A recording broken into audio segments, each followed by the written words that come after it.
विद्यार्थी मित्रों આજનો ટોપિક પી વિભાગના તત્વો સમૂહ 13 ના રાસાયણિક ગુણધર્મો। સમૂહ 13 ની અંદર 10 બાદ કરો તો 3 મળશે।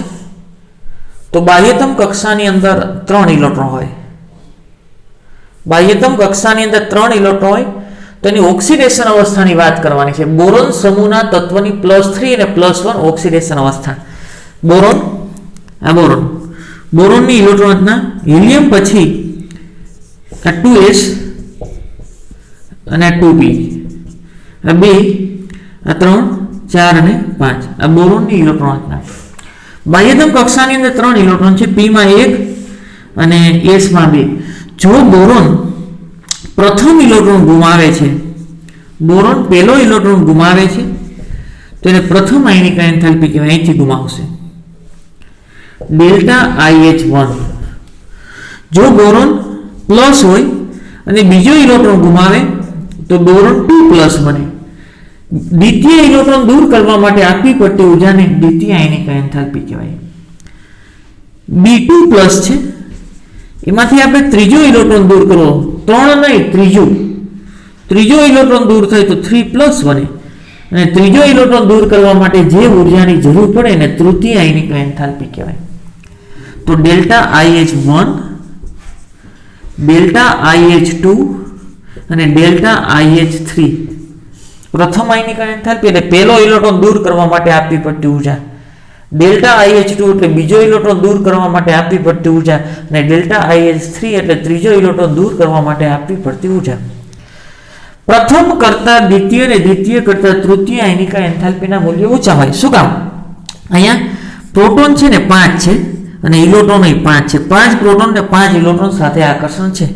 અહીંયા પ્રોટોન એટલા ને એટલા છે અને એક ઇલેક્ટ્રોન ઓછો, એક ગુમાવી દીધો એટલે એક ઇલેક્ટ્રોન ઓછો છે, 4 થયા। તો અહીંયા 5 પ્રોટોન 5 ઇલેક્ટ્રોનને ખેંચે છે, અહીંયા 5 પ્રોટોન 4 ઇલેક્ટ્રોનને ખેંચે છે।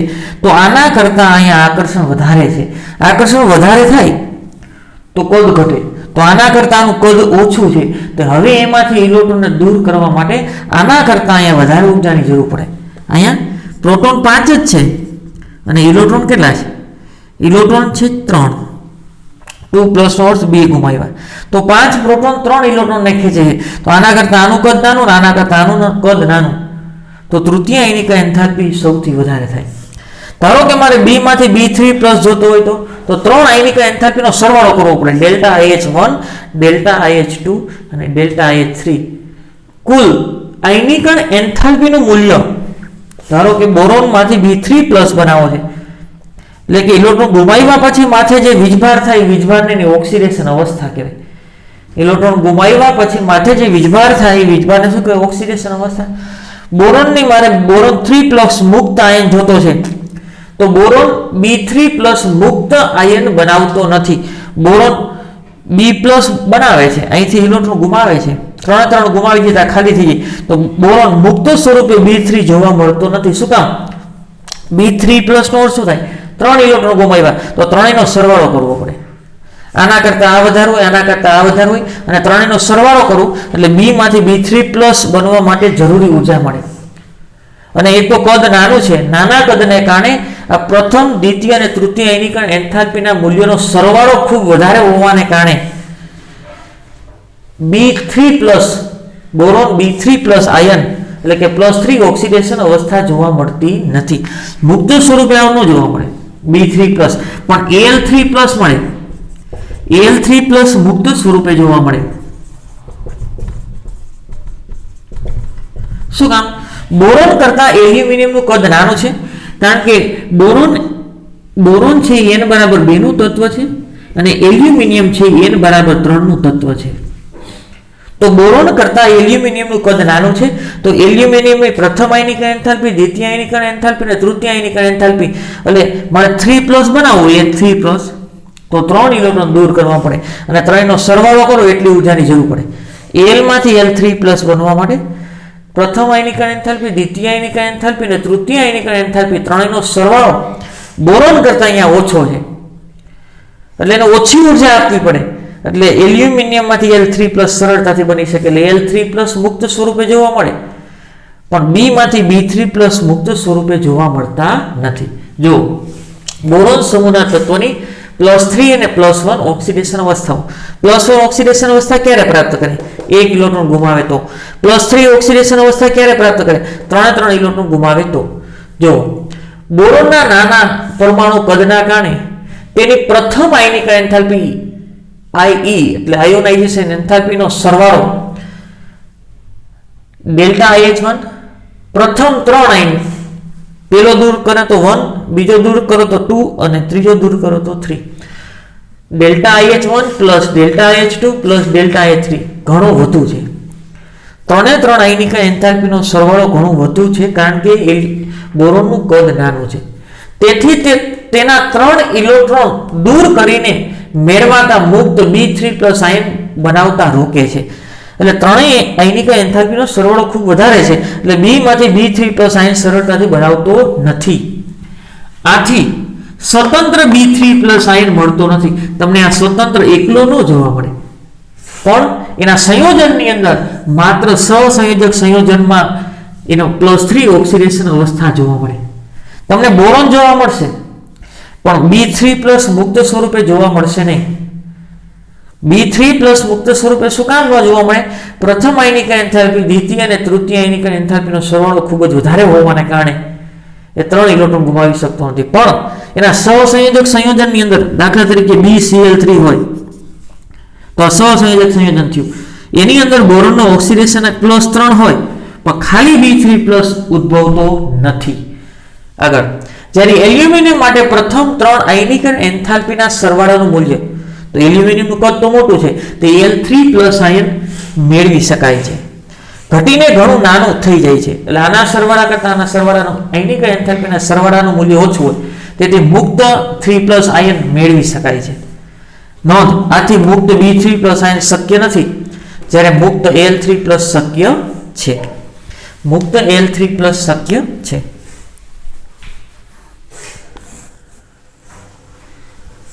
આગળ, સમૂહમાં ઉપરથી નીચે જતા D અને F મુક્ત કક્ષકો નબળી શિલ્ડિંગ અસરના કારણે Z ઇફેક્ટિવ વધેલો હોય છે.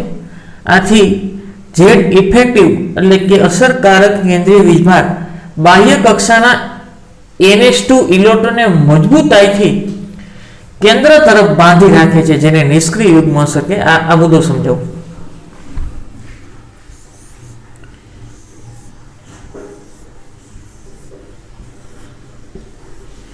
આ બોરોન, એલ્યુમિનિયમ, ગેલિયમ, ઇન્ડિયમ અને થેલિયમ. હવે અહીંયા છે ને 3D હોય. એલ્યુમિનિયમ માટે 3D ખાલી છે, તો ગેલિયમ માટે 3D ભરેલી હોય. ઇન્ડિયમ માટે અહીંયા કોણ હોય? 4D, 1 2 3 અને 4. અને આ n બરાબર 1, આ 2, આ 3, આ 4, આ 5 અને આ 6. n બરાબર 5 છે ને, તો અહીંયા 5D હોય અને 4F હોય. ઓકે, n બરાબર 6 છે. ઓકે, આ 4D આવશે.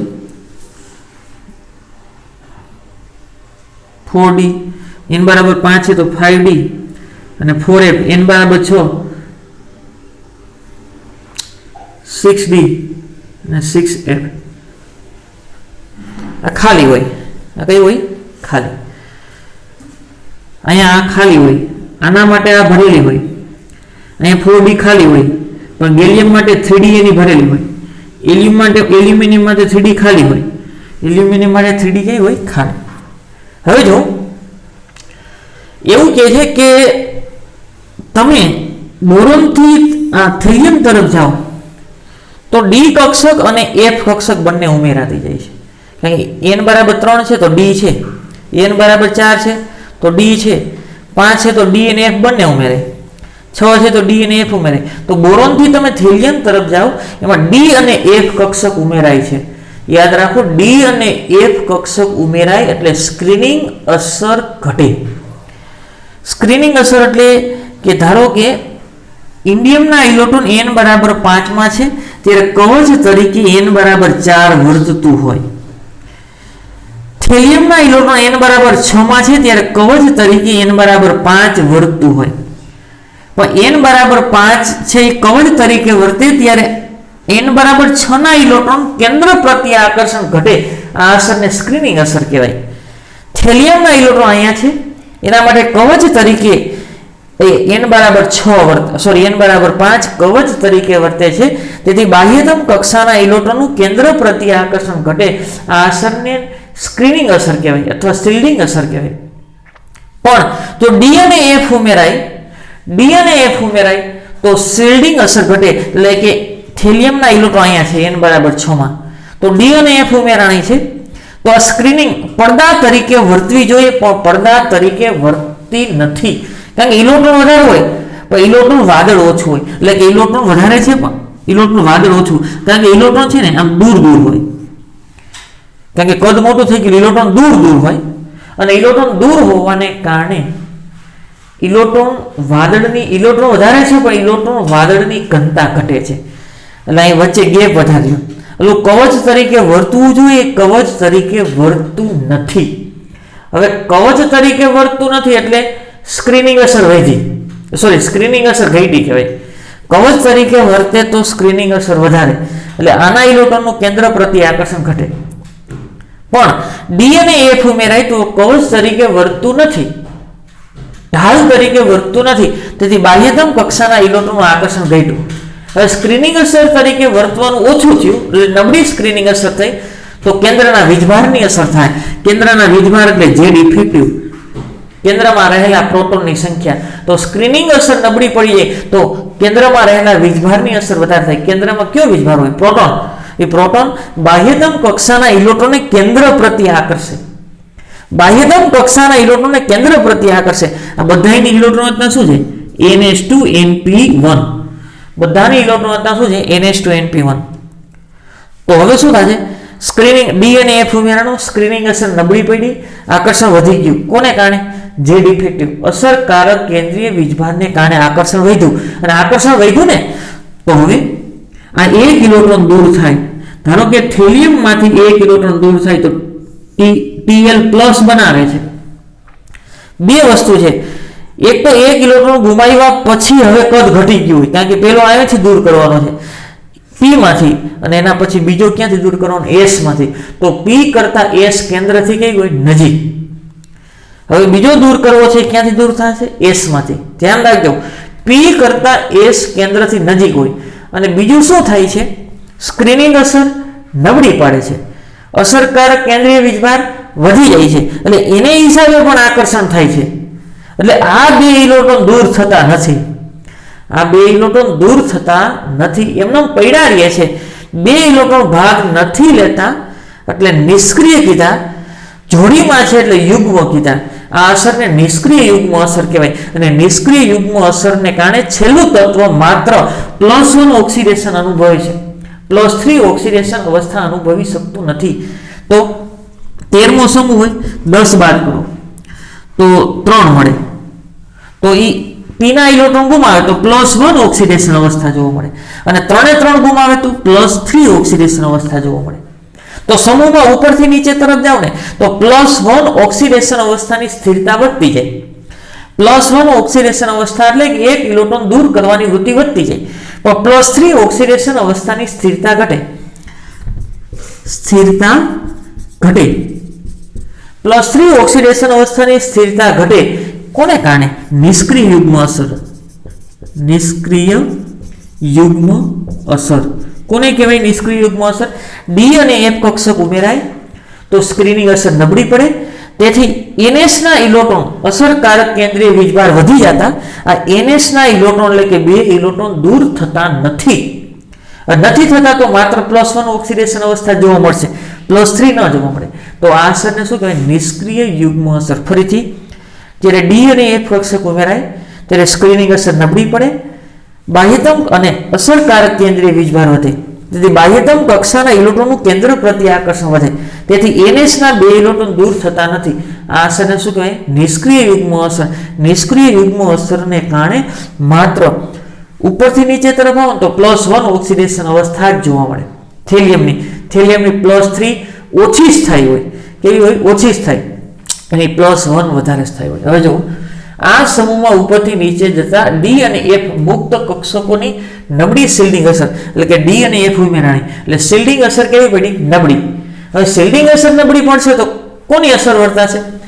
ઝેડ ઇફેક્ટિવ, એટલે અસરકારક ધન વીજભાર, અસરકારક કેન્દ્રીય વીજભાર વધેલો હોય છે, કારણ કે પરમાણુ ક્રમાંક વધે છે તો અસરકારક કેન્દ્રીય વીજભાર વધે. આથી ઝેડ ઇફેક્ટિવ એટલે અસરકારક કેન્દ્રીય વીજભાર બાહ્ય કક્ષાના NH2 એટલે બાહ્યતમ કક્ષાના ઇલેક્ટ્રોન સ્ક્રીનિંગ અસર નબળી પડી, અસરકારક કેન્દ્રીય વીજભાર વધ્યો, તેથી NH ના ઇલેક્ટ્રોન દૂર કરતા નથી, ઇલેક્ટ્રોનને મજબૂતાઈથી કેન્દ્ર પ્રત્યે બાંધી રાખે છે, એટલે દૂર થવા દેતા નથી. આ અસરને શું કહેવાય? નિષ્ક્રિય યુગ્મ અસર. જો 3 દૂર થાય ને તો 3+ ઓક્સિડેશન અવસ્થા જોવા મળે, પણ ખેંચી રાખે છે તો માત્ર +1, આ બે દૂર નથી થતા. એ અસરને શું કહેવાય? નિષ્ક્રિય યુગ્મ અસર. આગળ, આથી NH2 ઇલેક્ટ્રોન બંધમાં ભાગીદારી કરતા રોકાઈ જાય છે, એટલે આના 3 ઇલેક્ટ્રોન બંધમાં ભાગીદારી કરતા નથી, કારણ કે દૂર થતા નથી. પરિણામે બંધનમાં માત્ર p કક્ષકના ઇલેક્ટ્રોન જ ભાગ લે છે, p ના ભાગ લે છે, એટલે +1 ઓક્સિડેશન અવસ્થા દર્શાવે. આ નિષ્ક્રિય યુગ્મ અસર ગેલિયમ, ઇન્ડિયમ અને થેલિયમમાં સવિશેષ જોવા મળે છે. ગેલિયમ, ઇન્ડિયમ અને થેલિયમ, કારણ કે એમાં ડી અને એફ છે. ગેલિયમ, ઇન્ડિયમ અને થેલિયમમાં સવિશેષ જોવા મળે છે. વાસ્તવમાં ગેલિયમ, ઇન્ડિયમ, થેલિયમમાં +1 અને +3 બંને ઓક્સિડેશન અવસ્થા જોવા મળે. +1 ક્યારે મળે? ખાલી p ના ઇલેક્ટ્રોન દૂર થાય તો. +3 ક્યારે મળે? p અને s ના બંનેના દૂર થાય તો. પણ ઉપરથી નીચે તરફ આવો તો નિષ્ક્રિય યુગ્મ વધતી જાય છે અસર, તો આ ઇલેક્ટ્રોન દૂર ન થાય તો નીચે તરફ આવો ને તો +1 ની સ્થિરતા વધે, +1 ની સ્થિરતા વધે, પણ +3 ની સ્થિરતા શું થાય? ઘટતી જાય. આગળ, પરંતુ ભારે તત્વો એટલે કે કેન્દ્રીય વીજભાર વધી જાય તો સૌથી વધારે કેન્દ્રીય વીજભાર થેલિયમમાં આવે. સૌથી વધારે કેન્દ્રીય વીજભાર ક્યાં આવે? થેલિયમમાં.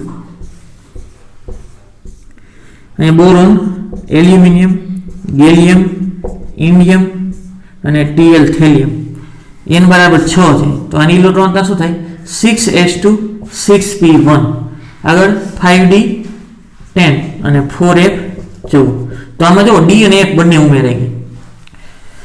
તો ભારે તત્વ એ જ કહેવાય, કારણ કે એમાં કેન્દ્રીય વીજભાર સૌથી વધારે હોય, કારણ કે પરમાણુ ક્રમાંક વધતો જાય, કેન્દ્રમાં પ્રોટોન અને ન્યુટ્રોનની બંનેની સંખ્યા વધતી જાય, એટલે સૌથી વધારે ભારે તત્વ આ થાય. એમાં સૌથી આને એકને ડી અને એફ પ્રાપ્ત છે, એટલે થેલિયમની વાત કરે છે. આ બધા તત્વો +1 અને +3 ઓક્સિડેશન અવસ્થા ધરાવી છે, પણ ઉપરથી નીચે જાવ ને તો થેલિયમની અંદર +1 ઓક્સિડેશન અવસ્થા જોવા મળે છે અને +3 ની સ્થિરતા ઓછી હોય. શું કામ?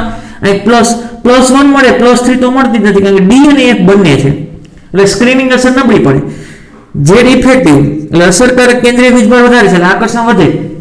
આ ઇલેક્ટ્રોન દૂર થાય તો Tl+ બનાવે, પણ હવે આ બે ઇલેક્ટ્રોન દૂર થતા નથી, એને નિષ્ક્રિય યુગ્મ અસર કહેવાય. એટલે થેલિયમની અંદર માત્ર +1 ઓક્સિડેશન અવસ્થાની સ્થાયીતા વધારે હોય, પરંતુ ભારે તત્વોમાં +1 ઓક્સિડેશન અવસ્થાનું સ્થાયિત્વ ક્રમશઃ વધતું જાય. ભારે ઉપરથી નીચે આવો ને +1 ઓક્સિડેશન અવસ્થાની સ્થિરતા વધે, +3 ઓક્સિડેશન અવસ્થાની સ્થિરતા ઘટે છે. શું કામ? ડી અને એફ ઉમેરાય છે, સ્ક્રીનિંગ અસર નબળી પડે છે, ઝેડ ઇફેક્ટિવ વધી જાય છે, આકર્ષણ વધે છે, આ ઇલેક્ટ્રોન દૂર થતા નથી, એટલે +3 ઓક્સિડેશન અવસ્થાની સ્થાયીતા ઘટે અને +3 ઓક્સિડેશન અવસ્થાનું સ્થાયિત્વ ક્રમશઃ ઘટતું જાય. તો +1 ઓક્સિડેશન અવસ્થાની સ્થાયીતાની વાત કરી તો boron plus aluminium plus gallium, Ga, indium અને થેલિયમ પ્લસ અને પ્લસ. તો +1 ઓક્સિડેશન અવસ્થાની સ્થાયીતા કોની વધારે? તો જેમ કદ મોટા એમ સરળતાથી ઇલેક્ટ્રોન આ ગુમાવી શકે. તો +3 ઓક્સિડેશન અવસ્થાની સ્થાયીતાની વાત કરી તો બોરોન, એલ્યુમિનિયમ, ગેલિયમ, ઇન્ડિયમ અને થેલિયમ. +3 એટલે 3 ગુમાવવાની વૃત્તિ, 3 ઇલેક્ટ્રોન ગુમાવવાની વૃત્તિ. થેલિયમમાં તો મળે જ નહીં, કારણ કે ડી અને એફ બંને છે, તો +3 ઓક્સિડેશન અવસ્થાની સ્થિરતા આ બાજુના ક્રમમાં વધારે હોય.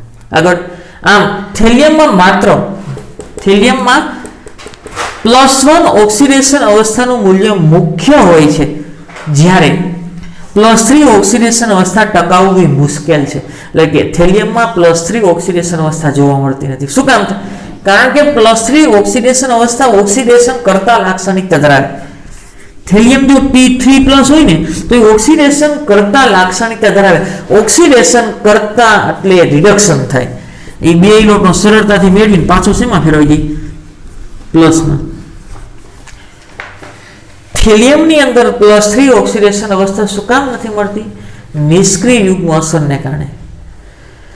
કારણ એમાં અવસ્થા ઓક્સિડેશન, એ પાછો ઓક્સિડેશન કરતા તરીકે વર્તે. ઓક્સિડેશન કરતા એટલે રિડક્શન, એટલે સરળતાથી ઇલેક્ટ્રોન મેળવી અને પાછો કેમાં ફેરવાઈ જાય? +1માં ફેરવાઈ જાય. એટલે +3 ઓક્સિડેશન અવસ્થા જોવા મળતી નથી.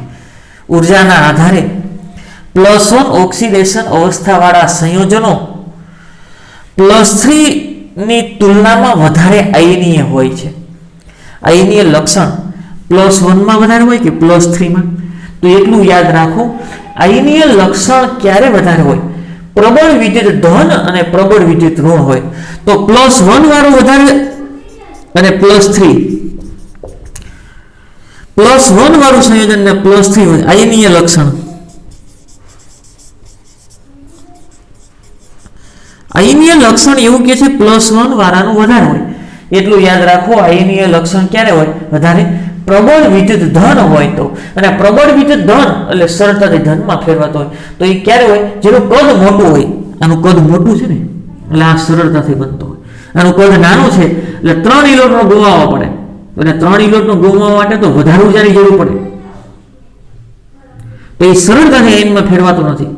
આ સરળતાથી બને, આ સરળતાથી નથી બનતું. અને જે સરળતાથી ધન આયન બની જતો હોય એની આયનીય લાક્ષણિકતા વધારે હોય. ખાલી એટલું જ યાદ રાખો, આયનીય લાક્ષણિક ક્યારે વધારે હોય? પ્રબળ વિદ્યુત ધન હોય તો. તો આ પ્રબળ વિદ્યુત ધન છે અને આ ઓછું વિદ્યુત ધન છે, કારણ કે આને 3 ઇલેક્ટ્રોન ગુમાવવા પડે. અને 3 ઇલેક્ટ્રોન ગુમાવવા માટે પહેલી આયનિક એન્થાલ્પી, બીજી આયનિક એન્થાલ્પી અને ત્રીજી આયનિક એન્થાલ્પીનો સરવાળો ખૂબ જ વધારે હોવાને કારણે આયન સરળતાથી બનતો નથી. તેથી એની આયનીય લક્ષણ ઓછું હોય અને આનું આયનીય લક્ષણ કેવું હોય? વધારે હોય. આગળ સમૂહ 13માં લુઈસ એસિડ ગુણધર્મ. એટલું યાદ રાખો, લુઈસ આવે ને એટલે ઇલેક્ટ્રોન આવે. લુઈસ આવે એટલે ઇલેક્ટ્રોન આવે. એસિડ કોને કહેવાય? જે ઇલેક્ટ્રોન યુગ્મનો સ્વીકાર કરે એને લુઈસ એસિડ, અને જે ઇલેક્ટ્રોન યુગ્મનું દાન કરે એને લુઈસ બેઝ. જે ઇલેક્ટ્રોન યુગ્મનો સ્વીકાર કરે એને લુઈસ એસિડ, અને જે ઇલેક્ટ્રોન યુગ્મનું દાન કરે તેને લુઈસ બેઝ કહેવાય. તો સમૂહ 13ના તત્વોના ત્રિસંયોજક અણુઓ, એટલે જેની સંયોજકતા 3 છે, કારણ કે બાહ્યતમ કક્ષાની અંદર 3 ઇલેક્ટ્રોન છે. ત્રિસંયોજક અણુમાં મધ્યસ્થ પરમાણુની આસપાસ ઇલેક્ટ્રોનની સંખ્યા 6 હોય છે. ત્રિસંયોજક હોય તો, અને એક કક્ષક ખાલી હોય છે. આથી તેઓ ઇલેક્ટ્રોનની ઉણપવાળા સંયોજનો ગણાય. દાખલા તરીકે બોરોનની વાત કરી. આ બોરોન પરમાણુ ક્રમાંક 5, હિલિયમ, ઓકે, પછી આ 2s અને આ 2p, 2, આ 3, આ 4 અને આ 5. મારે જો 3 બંધ બનાવવા હોય તો 3 અર્ધપૂર્ણ કક્ષકની જરૂર પડે. 3 બંધ બનાવવા હોય તો 3 અર્ધપૂર્ણ કક્ષકની જરૂર પડે. તો એને ઉત્તેજિત અવસ્થામાં મારે લખવી પડે. આ 3, આ 1 ઇલેક્ટ્રોન ઉત્તેજિત થઈને અહીંયા આવ્યું. હવે BF3 નું બંધારણ લખું. BF3 helium. આ કક્ષક સાથે કોણ ભાગીદારી કરે? 1 ઇલેક્ટ્રોન, આ બીજો ઇલેક્ટ્રોન, આ ત્રીજો ઇલેક્ટ્રોન, આ એક ફ્લોરિનનો ઇલેક્ટ્રોન, આ બીજો ફ્લોરિનનો ઇલેક્ટ્રોન, આ ત્રીજો ફ્લોરિનનો ઇલેક્ટ્રોન. આ બોરોન, એક બોરોનના 3 ઇલેક્ટ્રોન, આ ફ્લોરિનના ઇલેક્ટ્રોન, આ ફ્લોરિનનો ઇલેક્ટ્રોન અને આ પણ ફ્લોરિનનો ઇલેક્ટ્રોન. કેટલા બંધ બન્યા? 3. એટલે ત્રિસંયોજક અણુ થયો. એમાં મધ્યસ્થ પરમાણુની આસપાસ, આ મધ્યસ્થ પરમાણુ તરીકે બોરોન છે. કેટલા ઇલેક્ટ્રોન છે? તો 6. આ 1, આ 2, આ 3, આ 4, આ 5 અને 6 ઇલેક્ટ્રોન છે. 1, 2, 3, 4, 5, 6. અને એક કક્ષક ખાલી છે. એક કક્ષક શું છે? ખાલી. આથી તેઓ ઇલેક્ટ્રોનની ઉણપવાળા સંયોજનો કહેવાય. 6 ઇલેક્ટ્રોન જ છે, અષ્ટક પ્રાપ્ત નથી થયું. 6 ઇલેક્ટ્રોન જ છે, અષ્ટક પ્રાપ્ત નથી થયું. એટલે ખાલી કક્ષકને કારણે અષ્ટક પ્રાપ્ત કરવા માટે ઇલેક્ટ્રોનનો સ્વીકાર કરવાની વૃત્તિ ધરાવે અને જો ઇલેક્ટ્રોન સ્વીકાર કરવાની વૃત્તિ ધરાવે તો એને લુઈસ એસિડ તરીકે ઓળખવામાં આવે. આવા ઇલેક્ટ્રોનની ઉણપવાળા અણુઓ, આ ઇલેક્ટ્રોનની ઉણપ છે, 8 પૂરા નથી થયા. ઇલેક્ટ્રોનની ઉણપવાળા અણુઓ સ્થાયી ઇલેક્ટ્રોન રચના એટલે કે 8 ઇલેક્ટ્રોન પ્રાપ્ત કરવા માટે, અત્યારે 6 છે અહીં ઘટે છે, ખાલી કક્ષક છે, એટલે કે આવી ઇલેક્ટ્રોન રચના પ્રાપ્ત કરવા માટે સ્થાયી NH2 NP6 એટલે 6 ને 2 8 8 ઇલેક્ટ્રોન પ્રાપ્ત કરવા માટે એક ઇલેક્ટ્રોન યુગ્મ એટલે જોડી, એક ઇલેક્ટ્રોન યુગ્મ એટલે 2 ઇલેક્ટ્રોન સ્વીકારવાની વૃત્તિ ધરાવે છે અને જો ઇલેક્ટ્રોન સ્વીકારતો હોય તો એને લુઈસ એસિડ તરીકે ઓળખવામાં આવે. ઇલેક્ટ્રોન શું કામે સ્વીકારે છે છોકરાઓ? એક કક્ષક ખાલી છે, અષ્ટક પ્રાપ્ત થયું નથી, 6 જ ઇલેક્ટ્રોન છે, કક્ષક ખાલી છે, એટલે ઇલેક્ટ્રોન યુગ્મ સ્વીકારવાની વૃત્તિ ધરાવે અને સ્વીકારી અને સ્થાયી ઇલેક્ટ્રોન રચના પ્રાપ્ત કરવા પ્રયત્ન કરે. એલ્યુમિનિયમ તે જ સમૂહનો છે કે બાહ્યતમ કક્ષાની અંદર 3 ઇલેક્ટ્રોન હોય, 3 ભાગીદારી કરેલ, આની પાસે 6 થયા, એક કક્ષક કેવી છે? ખાલી, એટલે એ પણ ઇલેક્ટ્રોન મેળવવાની વૃત્તિ ધરાવે એટલે લુઈસ એસિડ તરીકે વર્તે. પણ આ લુઈસ એસિડ તરીકેનો ગુણ જો એ સરળતાથી મેળવતો હોય તો લુઈસ એસિડ તરીકેનો ગુણ વધારે, અને જો સરળતાથી ન મેળવતો હોય તો લુઈસ એસિડ તરીકેનો ગુણધર્મ ઘટે. તો બોરોનથી તમે થેલિયમ તરફ જાઓ, કદ શું થાય? વધે. અને કદ વધે ને તો આકર્ષણ શું થાય? ઘટે. કદ વધે તો આકર્ષણ શું થાય? ઘટે. તો તમે થેલિયમમાં ઇલેક્ટ્રોન દાખલ કરો તો અહીંયા આકર્ષણ ઓછું છે, અને આકર્ષણ ઓછું હોય તો એ સ્વીકારવાની વૃત્તિ ઓછી હોય તો લુઈસ એસિડ તરીકેનો ગુણધર્મ ઘટતો જાય. તો જો સમૂહમાં બોરોનથી થેલિયમમાં જતા કદના વધારાના કારણે કદ વધશે. થેલિયમમાં કદ મોટું હોય એટલે ઇલેક્ટ્રોન સ્વીકારવાની વૃત્તિ એને જ એસિડ કહેવાય. તો કદ મોટું તો ઇલેક્ટ્રોન સ્વીકારવાની વૃત્તિ ઓછી હોય, કારણ કે આકર્ષણ ઓછું થઈ ગયું એટલે સ્વીકારે નહીં, કક્ષકમાં ન ગોઠવી દે સરળતાથી. નાનું કદ હોય તો બોરોનનું કદ નાનું છે તો ઇલેક્ટ્રોનને ખેંચીને સરળતાથી કક્ષકમાં ગોઠવી દે, આકર્ષણ વધારે હોય. તો આમાં લુઈસ એસિડ તરીકેનો ગુણધર્મ વધારે. થેલિયમ તરફ જાઓ, લુઈસ એસિડ તરીકેનો ગુણધર્મ શું થતો જાય? ઘટતો જાય. આગળ BCl3. પહેલા તો BCl3 નું બંધારણ દોરું. BCl3 હિલિયમ, આ 2s અને આ 2p. ઓકે, આ 2 ઉત્તેજિત અવસ્થાની ઇલેક્ટ્રોન રચના, આ 3 બોરોનના ઇલેક્ટ્રોન, 3 ક્લોરીનના. હવે આની કક્ષક ખાલી છે. કક્ષક ખાલી હોવાને કારણે સંકરણ કેવું થાય? sp2 સંકરણ કેવું થાય? s ની 1 ને p ની 3 sp2 સંકરણ, આકાર સમતલીય ત્રિકોણ. અને પોતે ક્યાં તરીકે વર્તશે? ખાલી કક્ષક છે, ઇલેક્ટ્રોન યુગ્મનો સ્વીકાર કરવાની વૃત્તિ ધરાવે લુઈસ એસિડ. ક્યાં તરીકે? Louis acid. હવે Na3 ની વાત કરી. હિલિયમ, આ 2s અને આ 2p. પેલા નાઇટ્રોજનની ઇલેક્ટ્રોન રચના લખું. હિલિયમ 2, આ 3, આ 4 અને 5 અને 6 અને આ 7. આ કોની ઇલેક્ટ્રોન રચના થઈ? ખાલી માત્ર ને માત્ર નાઇટ્રોજનની. હાઇડ્રોજનની 3 જોડાઈ છે, 1, 2 અને 3. હવે આમાં કેટલી કક્ષક ભાગ લીધો? s ની 1 અને p ની 3 એટલે sp3. કયું સંકરણ થાય? sp3. પણ આને આપણે સમચતુષ્ફલકીય આકાર જોવા મળવો જોઈએ તો અબંધ કારકને કારણે નહીં મળે, એનો આકાર થશે પિરામિડલ. કેવો આકાર થાય? ત્રિકોણીય પિરામિડલ. હવે યાદ રાખો, હવે આની કક્ષક ખાલી છે એટલે ઇલેક્ટ્રોન યુગ્મનો સ્વીકાર કરવાની વૃત્તિ ધરાવે એટલે એને શું કહેવાય? Louis acid. અને આની પાસે અબંધ કારક પડ્યા. જો આ 3 ભાગ લીધા અને ક્યાંય ભાગ લીધા નથી, એને કહેવાય બંધમાં ભાગ નથી લીધા એટલે એને કહેવાય અબંધ કારક ઇલેક્ટ્રોન. એ હાઇડ્રાઇડ છે, વધુ ઇલેક્ટ્રોન વાળો હાઇડ્રાઇડ. તો ઇલેક્ટ્રોન યુગ્મનું દાન કરે અને ઇલેક્ટ્રોન યુગ્મનું દાન કરે ને તો લુઈસ બેઝ તરીકે વર્તે. લુઈસ બેઝ તરીકે વર્તે.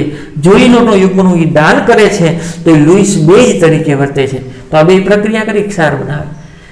BCl3 અણુ Na3 પાસેથી એક અબંધકારક ઇલેક્ટ્રોન યુગ્મ સરળતાથી લઈ શકે છે. આ BCl3 એનો આકાર કેવો છે? સમતલ્ય ત્રિકોણ. કેવો આકાર છે? સમતલ્ય ત્રિકોણ. આ B, આ Cl, આ Cl અને Cl આ ક્યાં તરીકે વર્તે? લुईस એસિડ. તો લुईस એસિડ હોય તો કોની સાથે પ્રક્રિયા કરે? લुईस બેઝ સાથે પ્રક્રિયા કરે. એમોનિયા ક્યાં તરીકે વર્તે? લुईस બેઝ તરીકે વર્તે. કારણ કે એની પાસે 8 ઇલેક્ટ્રોન છે અને વધુ ઇલેક્ટ્રોન વાળો હાઇડ્રાઇડ છે, વધારે ઇલેક્ટ્રોન છે. ઇલેક્ટ્રોન યુગ્મ શું કરી શકે? દાન. તો આની પાસે વધારામાં છે, આની કક્ષક ખાલી છે, તો અહીંયા સવર્ગ સહસંયોજક બંધ. અહીં ભાગીદારીના બંને ઇલેક્ટ્રોન નાઇટ્રોજનના છે અને અહીંયા કયો બંધ બને? સવર્ગ સહસંયોજક બંધ. તો હવે એનું સંકરણ sp3 થઈ જશે. આ નાઇટ્રોજન, સોરી, આ બોરોન, આ ક્લોરીન અને આ ક્લોરીન એની સાથે આ સવર્ગ બંધ બન્યો Na3. કારણ કે અહીંયા બોરોનનો ઇલેક્ટ્રોન છે ને આ ક્લોરીનનો છે. અહીં બોરોનનો ઇલેક્ટ્રોન છે, અહીં ક્લોરીનનો છે. અહીં બોરોન અને ક્લોરીન તો ઇલેક્ટ્રોનની ભાગીદારીથી બનતા બંધને સહસંયોજક બંધ કહેવાય. અને અહીંયા બંધ બન્યો છે ને એમાં બંને નાઇટ્રોજનના છે તો એ સવર્ગ સહસંયોજક બંધ થયો. હવે આનો આકાર સમચતુષ્ફલકીય થાય. કેવો આકાર થાય? સમચતુષ્ફલકીય. 1 2 3 4 ચાર કક્ષકે સંકરણમાં ભાગ લીધો છે. sp3 સંકરણ ક્યું થાય? sp3. આગળ AlCl3 ની વાત કરી તો એલ્યુમિનિયમ પરમાણુ ક્રમાંક 13 AlCl3 helium neon Ne neon પછી 3s અને આ 3p. હવે ધ્યાન રાખજો ખાસ, પેલા એલ્યુમિનિયમ ની લખી નિયોન 10 11 12 અને 13. તો 3 બોન્ડ બનાવવા હોય તો 3 અર્ધપૂર્ણ કક્ષક જોઈએ તો ઉત્તેજિત અવસ્થાની ઇલેક્ટ્રોન અહીંથી એક ઇલેક્ટ્રોન ઉત્તેજિત થઈને અહીં આવશે. હવે AlCl3 ની તો અહીં ક્લોરીન ભાગીદારી કરે છે, અહીં ક્લોરીન ભાગીદારી કરે છે અને અહીં ક્લોરીન ભાગીદારી કરે છે. તો અહીંયા AlCl3 નું સંકરણ sp3 થાય. જો ધ્યાન રાખજો ખાસ, AlCl3 નું સંકરણ કે થાય sp3. જો કેટલા ઇલેક્ટ્રોન થયા? 6. અષ્ટક પ્રાપ્ત થતું નથી, કક્ષક ખાલી છે તો ઇલેક્ટ્રોન આકર્ષણની વૃત્તિ ધરાવે તો એને શું કહેવાય? લुईस એસિડ. લुईस એસિડ. પણ આમાં એવું થાય છે AlCl3 પોતાના જ અણુ સાથે જોડાઈને ડાઈમર બંધારણ બનાવે. પોતાના જ અણુ સાથે જોડાઈને ડાઈમર બંધારણ બનાવે. આ sp3 સંકરણ છે, સોરી sp2. તેનો આકાર સમતલ્ય ત્રિકોણ હોય છોકરાઓ. કેવો આકાર હોય? સમતલ્ય ત્રિકોણ. આ એલ્યુમિનિયમ, આ એક ક્લોરીન અને એક બીજો ક્લોરીન અને આ ત્રીજો ક્લોરીન. ઓકે, એક કક્ષક, બે કક્ષક ને 3 કક્ષક તો ઇલેક્ટ્રોન કેટલા થયા? 6. આ એલ્યુમિનિયમ, આ ક્લોરીન, બીજો ક્લોરીન અને ત્રીજો ક્લોરીન. 1 2 3 બંધ એટલે 6 ઇલેક્ટ્રોન. એટલે આ પણ લुईस એસિડ તરીકે વર્તે, એને ઇલેક્ટ્રોનની જરૂર છે. અને આ પણ લुईस એસિડ તરીકે વર્તે તો એને પણ ઇલેક્ટ્રોનની જરૂર છે. તો આની પાસે છે ને છોકરાઓ અબંધકારક ઇલેક્ટ્રોન હોય, આની પાસે અબંધકારક ઇલેક્ટ્રોન હોય તો આની કક્ષક ખાલી છે. જો આ AlCl3 માં એલ્યુમિનિયમની કક્ષક ખાલી છે તો બીજા અણુના ક્લોરીન એને ઇલેક્ટ્રોન યુગ્મનું દાન કરે. ધારો કે આ અણુના ક્લોરીન પાસે ઇલેક્ટ્રોન છે, આને દાન કરે છે તો અહીંયા સવર્ગ સહસંયોજક બંધ બન્યો. કેવો બંધ બન્યો? સવર્ગ. અને આની હજી કક્ષક ખાલી છે તો એને બીજા AlCl3 ના ક્લોરીન ઇલેક્ટ્રોન યુગ્મનું દાન કરે તો કેવો બંધ બને? સવર્ગ સહસંયોજક બંધ. અને સેતુ બંધ કહેવાય. શું કહેવાય? સેતુ બંધ. બે AlCl3 ના અણુ જોડાઈ જાય એને શું કહેવાય? સેતુ બંધ. હવે અહીંયા સવર્ગ બંધ દર્શાવતો નથી કારણ કે બંને બંધની બંધ લંબાઈ સરખી હોય. બંને બંધની બંધ લંબાઈ કઈ હોય? સરખી હોય. એટલે સવર્ગ બંધ દર્શાવતો નથી. હવે ચેક કરો, અહીંયા એલ્યુમિનિયમનું સંકરણ ક્યું થાય? 1 2 3 અને 4. તો આનું સંકરણ ક્યું થાય? sp3. 1 2 3 અને 4 એનું સંકરણ ક્યું થાય? sp3. અને sp3 સંકરણ થાય તો હવે એનો આકાર કેવો થઈ જાય? સમચતુષ્ફલકીય. અને આનું સૂત્ર શું થાય? બે અણુ જોડાણા છે એટલે એને કહેવાય ડાઈમર. બે અણુ જોડાણા છે એટલે શું કહેવાય? ડાઈમર. એનું સૂત્રની અંદર બે એલ્યુમિનિયમ છે Al2 અને ક્લોરીન 1 2 3 4 5 અને 6 Cl6 તો આની પાસે એક કક્ષક ખાલી હોવાને કારણે ઇલેક્ટ્રોન યુગ્મ સ્વીકારવાની વૃત્તિ ધરાવે અને લुईस એસિડ તરીકે વર્તે એ અન્ય કોઈ સાથે સંયોજવાને બદલે પોતાના જ અણુ સાથે સંયોજાય છે બીજો અણુ હોય એના ક્લોરીન ઇલેક્ટ્રોનના મેળવી લેશે આ અણુ છે તો બીજા અણુના ક્લોરીન પાસેથી ઇલેક્ટ્રોન મેળવીને સેતુ બંધ બનાવે એટલે બે અણુ સામસામે આવી જાય હવે સંકરણ કીધું sp3 અને sp3 સંકરણ થાય એટલે આકાર સમચતુષ્ફલકીય હોય અને એ વલય બનાવ્યું વલયમાં ટોટલ 4 પરમાણુ છે 1 2 એલ્યુમિનિયમ ને 2 ક્લોરીન આ વલય આ ડાયમંડ રચનામાં દરેક એલ્યુમિનિયમ ચતુષ્ફલક રચનામાં એટલે કે દ્વિચતુષ્ફલકીય રીતે એમ કેમ ખબર પડે અહીંથી 1 2 3 4 4 બંધ એટલે સમચતુષ્ફલકીય આકાર 1 2 3 4 4 બંધ એટલે સમચતુષ્ફલક આને સમચતુષ્ફલકીય આને સમચતુષ્ફલકીય એટલે દ્વિચતુષ્ફલકીય આકારમાં હોય અને આ 4 પરમાણુ કેન્દ્રયુક્ત વલય રચના ધરાવે કેન્દ્રમાં 4 પરમાણુ છે વચ્ચે આ 4 પરમાણુ છે અને એ વલય આકારનું રચના બંધારણ ધરાવે છે અસ્તુ